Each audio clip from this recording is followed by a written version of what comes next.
지금 두 배로 가려면 네. 어느 정도의 자금이 더 들어오면 될 것 같아요. 수백조 정도만 들어오면 주가가 원상복귀되는 네. 그 밸류에 맞게 되는 적정 가격으로 가는 그 충분한 돈이 될 거고 네. 이 상법 개정 말고 그 돈을 땡겨올 수 있는 방법은 저는 없다고 봐요.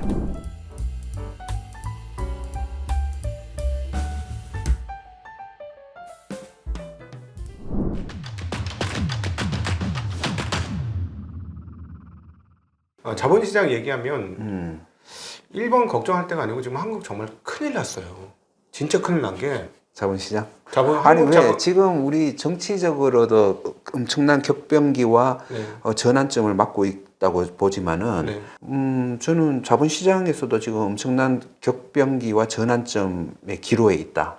뭐 그렇게 생각하는데 지금까지는 큰일 났죠. 예. 아니 기로인데 지금 저기 서울 가야 되는데 삼천포 가게 생겼다니까요. 왜요? 작년도에 11월까지의 데이터를 한번 쳐보니 예. 미국 주식시장으로 한국 주식 돈이 144조가 빠져나갔어요. 144조. 144조. 거기만 빠져나간 게 아니라 소위 말하는 코인 쪽으로도 어마무시한 돈이 빠져나갔어요. 그래서 이미 거래소 거래대금 거래소나 코스닥 6조, 7조, 8조 거래대금 이렇게까지 줄었어요. 코인 시장 거래 규모가 훨씬 큽니다. 젊은 친구들은 이제 완전히 한국 시장은 몸소 체험을 한 거예요. 선진 시장을 경험하면서 한국은 안 되는 나라야. 그래서 제가 생각할 때 이거 1, 2년만 이 상태로 더 가면 중병으로 빠져든다 이거. 지금 감기 독감 들었는데 이 상태에서 빨리 치료를 못하면 이거 진짜 심각할 수도 있겠다. 그런 생각이 많이 듭니다. 심각하죠. 그런데 희망의 빛이 보이고 있잖아요. 사실 네. 우리가 지난번에 이 3법 개정에 대한 얘기를 막 많이 하고 네. 근데 그날이 12월 3일이었어요. 네, 12월 3일. 저는 그날 이제 그 다음 날이 저희 어머니 기일이라서 네. 이제 대구 가는 열차 안에 네. 앉아 있다가 소식을 들었는데 저는 그날 같이 저녁 먹고 헤어져서 잘 잤습니다. 잘 밤새 무슨 일이 있었는지 몰랐어요. 그래서 우리 그때 네. 상급 개정에 대해서 막 열심히 얘기했는데 네. 뭐 이게 계엄 탄핵 정국이기 때문에 아마 사람들이 많이 못 보셨을 것 같아가지고 네. 조금 안타깝긴 해요. 근데 네. 우리가 많은 얘기들을 했잖아요. 네.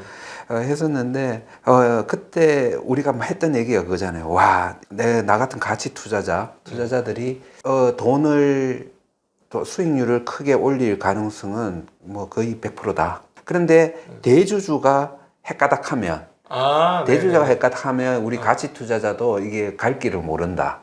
그렇죠. 약간 그런 얘기를 했었잖아요. 네. 그런데 그 기차 타고 내려가다가 저는 아시다시피 재산의 대부분이 주식이니까 예. 그 얘기를 들었을 때 제일 먼저는 이제 캄캄하죠.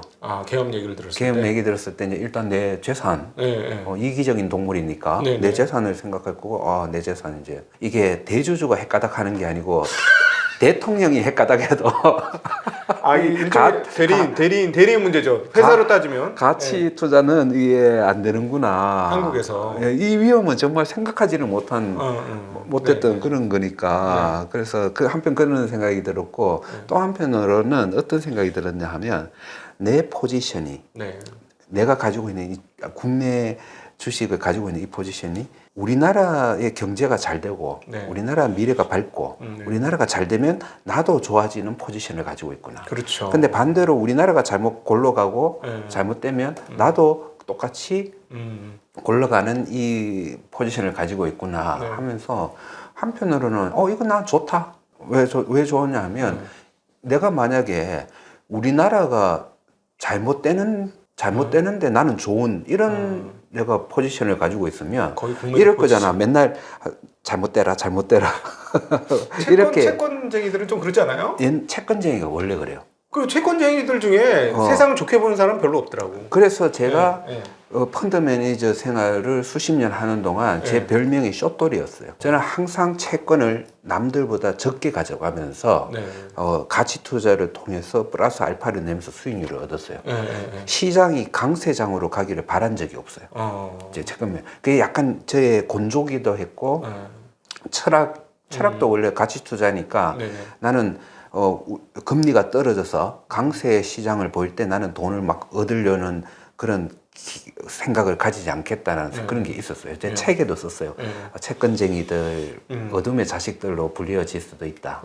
뭐 그런 얘기를 했는데, 그래서 저는 항상 채권 비중이 남들보다 적으니까 우리나라 경제가 좋아지기를 바랬죠. 저는 지금 나는 나라가 잘 되면 나도 좋은 지금 나는 그 포지션을 가지고 있구나. 그렇다면 나는 정말 나의 얘기는 내가 생각하기에 내 재산이 잘 되게 하는 방향, 그런 생각, 또 나라가 잘 되고 잘 부강해지는 그런 생각이구나. 그래서 좋다. 그런 생각도 했어요. 말씀하시니까 버핏 생각납니다. 버핏이 최근까지도 나는 미국을 믿는다. 나는 미국에서 태어난 게 너무나 행운이다. 내가 미국에 태어났기 때문에 여기까지 됐다. 이게 거듭 얘기하거든요. 나도 미국에서 태어났으면 더 좋았겠지만 그래도 뭐 이 안에서 최선을 다해서 만족할 수 있도록 노력하겠다. 더 나은 그게 옛날 김소은 씨 그 수필에 보면 그런 게 나오잖아요. 나의 어머니가 레프라일지라도 나는 나의 어머니를 사랑합니다. 무슨 레포라? 레프라가 이제 문둥병자.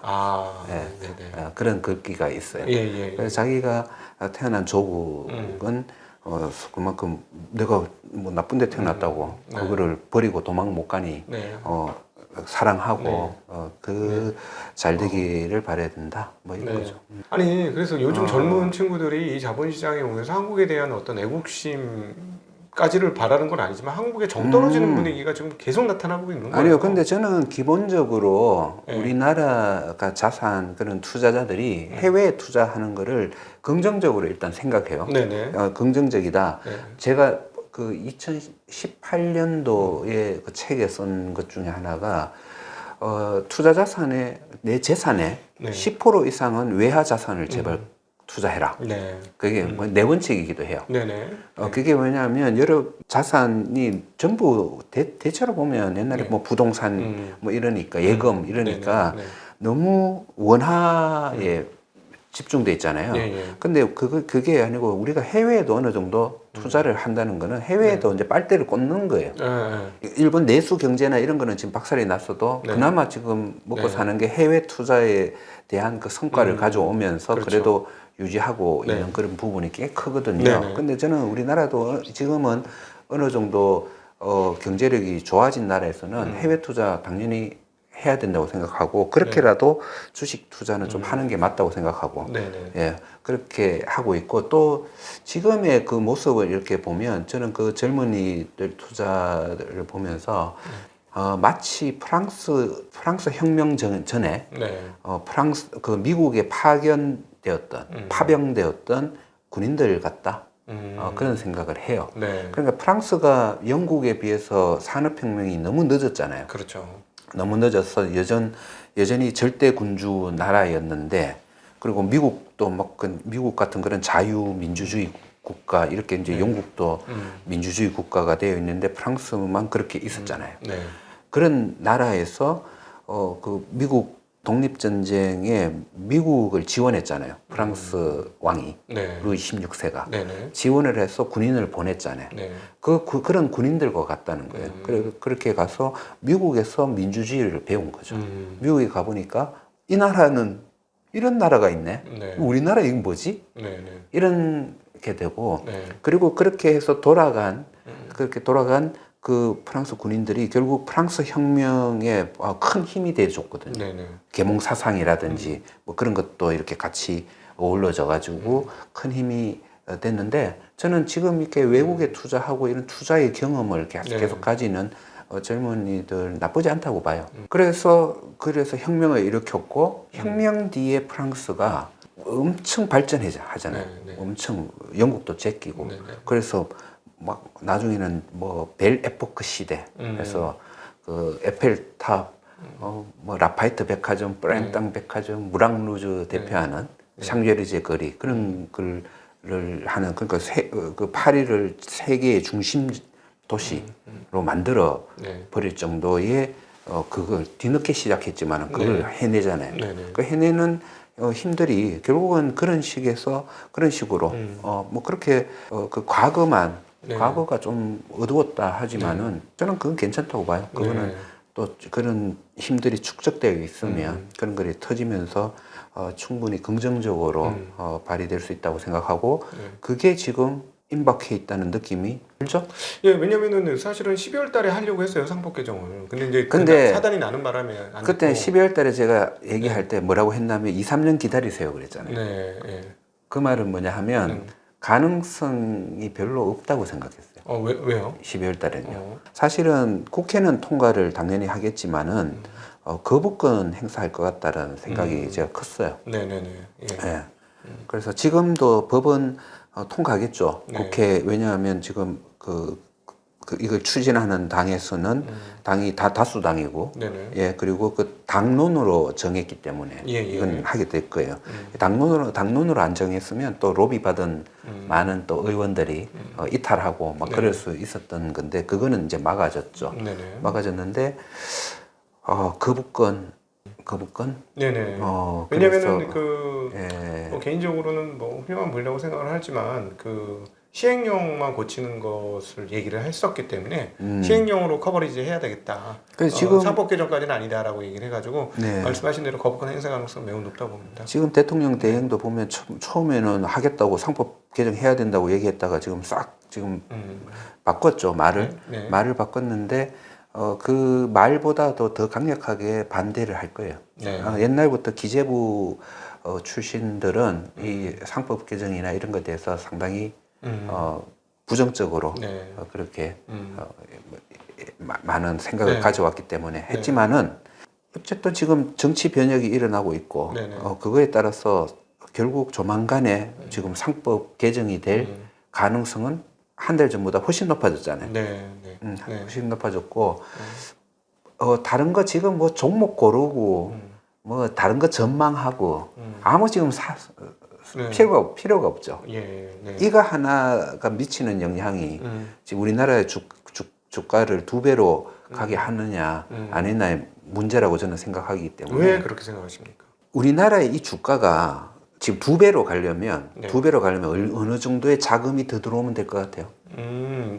2배로 가려면 제 생각에는 지금보다 지금 뭐 2,400조니까 좋아요. 2,300조니까 2,300조. 네, 2,300조 기준으로 가면은 제 느낌에는 한 500조에서 700조 사이만 들어오면은 2배 가지 않을까요? 그렇죠. 예, 500조만 들어와도 될 것 같긴 한데. 오히려 여기서 대주주가 뭐 한 외국인들이 뭐 반 가지고 있고, 네네. 반이 아니고 한 30% 가지고 있고, 네네. 대주주가 한 30% 가지고 있고, 네네. 그 중에 한 40% 중에서 영향을 크게 이제 받는 그런 주식들이 있다면, 저도 내가 보기에는 500조도 아닌 것 같아요. 네, 500조 아니어도 될 것 같습니다. 네. 500조 아니라도 저는 그러니까 이게 2,300조이기 때문에 2,300조가 더 들어와야지 2배로 간다. 이건 아니라는 절대 거죠. 아니죠. 그게 절대 아니라는 아니죠. 거죠. 아유, 2,300조면은 뭐 1경 가죠, 1경. 그래서 이제 수백조 정도만 네. 들어오면 주가가 원상복귀되는 네. 그 밸류에 맞게 되는 적정 가격으로 가는 그 충분한 돈이 될 거고 네. 이 상법 개정 말고 그 돈을 땡겨올 수 있는 방법은 저는 없다고 봐요. 우리나라 자본시장에도 혁명이 몇 번 있었어요. 네. 저는 2번으로 봐요. 예. 그게 첫 번째 혁명. 그러니까 우리나라가 어떻게 그래도 이 정도 되는 주식시장을 가지고 기업들이 꽤 지금 잘 나가고 있고 네네. 어떻게 됐을까? 네. 1차 제일 처음에 시초는 옛날부터 1950년대 이때도 거래소가 있었고 네. 하지만 언제부터 이게 성장을 하기 시작했냐 이런 거 생각해 보셨어요? 생각 많이 안 해봤습니다. 뭐 하나 기억나는 건 자본시장 개방. 자본시장 개방, 네, IMF 이후 1997년 네. 그게 2차예요. 2차고 그 1997년부터 2000년 정도까지 2차는 굉장히 그때도 중요한 계기를 맞게 돼요. 네네. 그러니까 그 전까지는 그러니까 IMF 전까지는 우리나라 주식들을 지분을 외국인들이 5% 이상 못 사나 많이 못 사게 했어요. 네네. 그렇게 막고 있었고 그러니까 완전 개방이 된 그런 시장이 아니었죠. 네네. 그런데 IMF 이후에 그거를 개방시키면서 외국인 자금들이 많이 들어오고 그게 그 외국인 자금들이 들어오면서 또 어떤 그때 정책이 참 기막히게 저는 잘 맞아떨어진 정책이 있었는데 네. 다행히 1996년에 네. 거래소가 하나 생겨요. 코스닥 거래소가 네네. 생겨요. 예. 그 코스닥 거래소를 중심으로 정책이 뭐였죠? 그 벤처 후원. 벤처 육성 예, 예, 예. 정책이었죠. 네. 그 정책과 코스닥 거래소와 이게 맞물려져 가지고 이쪽으로 돈이 엄청 흘러 들어간 거죠. 네. 자금이. 지금 기준으로 2,700포인트 갔습니다, 그때. 예. 그때 들어간 돈들, 그 돈의 흐름들의 경제적인 효과가 우리나라가 IT 대국, 네. 예, 강국. 그렇죠. 예. 지금 좀 주가가 많이 삐삐하지만은 뭐 카카오라든지 네이버라든지 게임이라든지 이런 기업들이 다 그때에 흘러 들어온 돈이 계속 육성해낸 그런 기업들이다. 그때 진짜 난리도 아니었던 게 그 코스닥에 상장된 기업에 의해서 2,700포인트가 가기는 했습니다만 그 외에도 상장하겠다고 온갖 회사들이 많아서 전 그때 굉장히 어릴 때였는데 고객 그 계좌에 이름도 성도 모르는 회사들이 막 있었어요. 예. 장외로 투자해가지고 그런 회사들도 엄청 많아요. 물론 그런 회사는 상당히 많이 망했지만 뭐 그런 부작용이 당연히 있어요. 네. 부작용이 당연히 있지만은 그 돈이 자본 시장으로 가면서 그 우리나라가 그 IT 위주의 그런 산업 기반을 형성할 수 있었다는 거고요. 네. 그 전에 1차가 있었어요. 네. 1차는 언제였나 하면 그러니까 2차 요거는 그때 DJ 정부였고요. 네. 1차는 그 박정희 네. 박정희 정권 네네네. 때였고 1970년대로 봐야 돼요. 예, 예. 1970년대 전만 해도 우리나라 주식 시장에는 별로 없었어요. 네. 뭐 기업들이 있긴 했지만은 상장이 안 돼 있었어요. 네네네.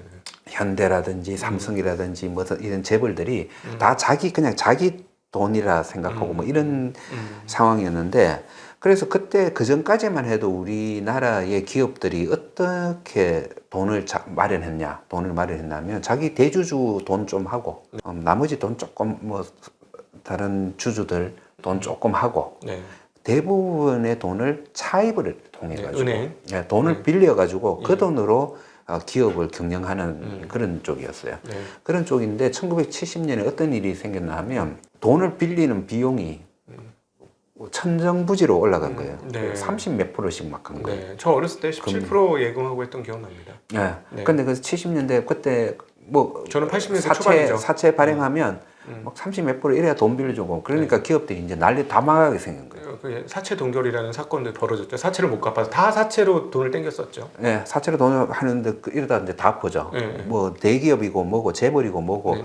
이제 다 죽겠어요. 그러면서 그 당시에 대통령한테 가니까 사채 동결을 했잖아요. 네. 사채 동결을 해서 그때 그게 자본주의에서는 참 거의 없는 일인데 네. 아마 최초이자 마지막일 것 같은데 금리 자체를 그냥 인위적으로 끌어내려 버리죠. 네. 그 사채 금리를 네. 10몇 %로 끌어내려 버리는 그런 정책을 펼쳐요.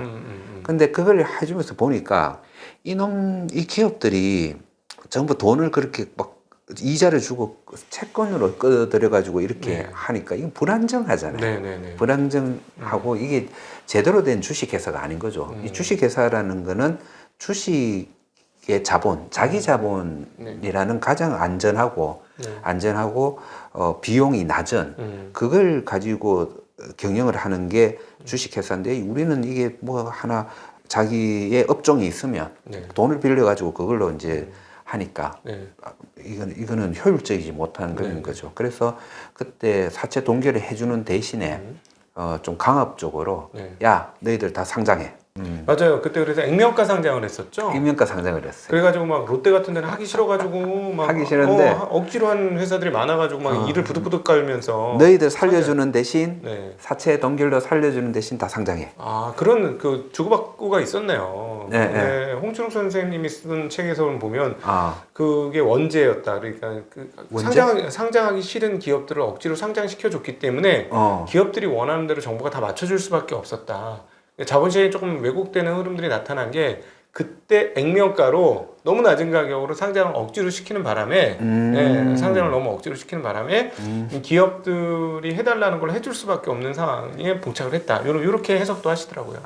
그 역사는 조금 더 네. 이렇게 넓게 보면 또 시각이 네. 달라질 수 있는데 네. 그때는 그냥 공짜로 무조건 너희들 해 이게 아니었어요. 네. 그런 반대 급부가 그렇구나. 있었고 네. 그렇게 하니까 이제 상장 뭐 안 하려고 해도 끌어당기고 했고 그런데 문제는 그런 식으로 강압적으로 하게 되니까 이제 좀 뭔가 모순된 구조가 네. 미국 같이 자연스럽게 생겨난 자본시장하고는 다른 모습이 보이죠. 네. 그 중에 하나가 어떤 건가 하면 예를 들어서 미국은 어떤 계열사가 있고 이렇잖아요. 네. 그러면 상장돼 있는 회사는 보면 지주사 하나 그렇죠. 아니면 그 그룹의 가장 대표적인 그룹 기업 하나 정도 하고 뭐 예전에 구글 같은 것도 뭐 구글 같은 기업이 있었지만 우리나라는 구글 있으면 알파벳 생기면서 두 개를 우리나라는 끌고 가잖아요. 네. 근데 거기는 알파벳 만들면서 구글을 상장 폐지하잖아요. 네. 그런 식으로 가는 게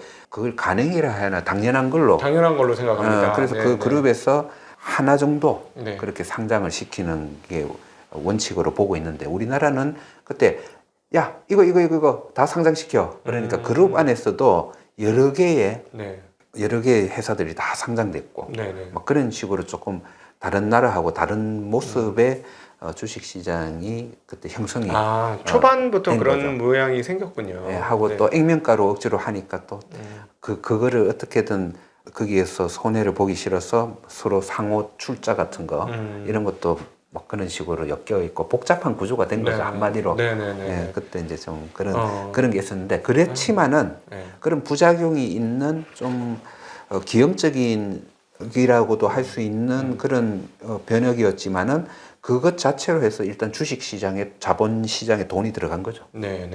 사람들의 돈들이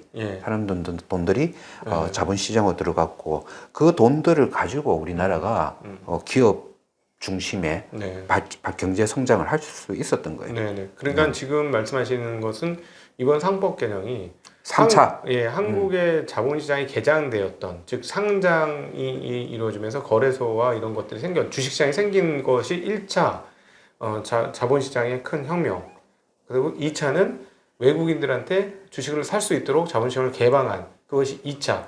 그 다음 버금가는 3차가 이번 상법 개정이다. 엄청난 이야기를 하셨군요. 엄청난 효과를 얻을 수 있을 거다. 그렇게 저는 보고 있죠. 간단하게 말씀드리면 외국인들이 자본시장 개방된 이후 지금 주가 지수가 최근에 뭐 하나도 안 올랐다고는 하지만 그때 비해서는 지금 몇 배가 오른 거예요. 물론 그 초반에 다 오른 거예요. 초반에 2,000포인트가 2000년도 상반기에 달성됐었으니까. 그렇죠. 그러니까 그때 뭐 벌써 뭐 엄청나게 올랐던 거죠. 그러니까 그런 게 재판될 수도 있다. 그래서 저는 뭐 이거 지금은 뭐 딴 생각 안 해요. 그냥 이게 될까 말까. 그것만 지금 계속 보고 있고 뭐 다른 거 지금 내가 조금 뭐 이걸 사고 팔고 한들 뭐 내 부나 우리 그 국민들의 부에는 뭐 크게 영향이 없을 거고 지금은 최대한 많은 노력을 이걸 통해서 이걸 상법 개정이 되는 쪽으로 해야지 우리나라 미래가 있고. 그럼 이게 선거 전에 되는 게 제일 효과적이네요. 우리 입장에서는. 선거 전에 만약에 선거가 생긴다면 선거 전에 그 상법 개정한다고 공약으로 하지 말고 지금 해. 우리가 이렇게 압력을 내면 되잖아요. 상법 개정에 동의하는 곳과 동의하지 않은 곳에 우리가 표를 갈라줄 테니 선거 전에 너희들의 입장을 밝혀. 딱 이렇게 하면. 지금 입장은 다 밝혀지지 않았나요? 아니 근데 선거를 임박하면 또 마음이 달라지잖아요. 또 거짓말 하나? 아니지. 거짓말. 그러니까 선거 전에 상법 개정은 너희들 원하는 줄 얘기해. 그래 통과시켜. 그러면 오케이 표 줄게. 이러면은 그러면 통과되지 않을까? 하고 뭐 지금 그러니까 자꾸 이게 경제하고 정치하고 우리가 자꾸 이게 분리시키려니까 참 어렵긴 한데 저는 그래서 뭐 이 상법 개정을 추진해서 이걸 통과시킬 수 있는 쪽으로 저는 생각하고 그쪽으로 행동할 수밖에는 지금 없는 상황이에요. 이거는 나만의 이익을 위해서가 아니고요. 좀 전에 얘기했듯이 나의 이익이기도 하지만은 우리나라의 운명, 자본주의 국가로서의 운명이 지금 달려 있는 것이다. 그 정도로 생각을 하고 있습니다. 그래서 아마 이걸 상법 개정을 반대하는 세력 중에는 이런 또 주장을 펼칠 거예요. 이런 비용이 많이 든다. 회사 경영하려는데 비용이 막 많이 들어서 뭐 어쩌니 소송에 많이 휘말릴 거고. 막 이런 얘기를 할 건데 그게 있잖아요. 30년 전인가? 그러니까 수십 년 전에 대통령을 우리 손으로 못 뽑았잖아요.